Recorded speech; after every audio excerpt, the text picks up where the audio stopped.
11 тамыз күні басталатын марафонға қатысты сұрақтарға жауап бере кетсем, марафонда не үйренесіз?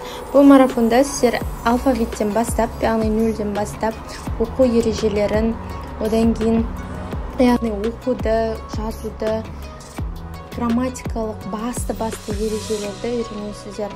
Сондай-ақ ең бастысы тілдің қалай құрылғандығын, қалай сөйлем құрастыруға болатындығын үйренесіз. Марафон қалай өтеді? Телеграмнан жабық топ ашылады.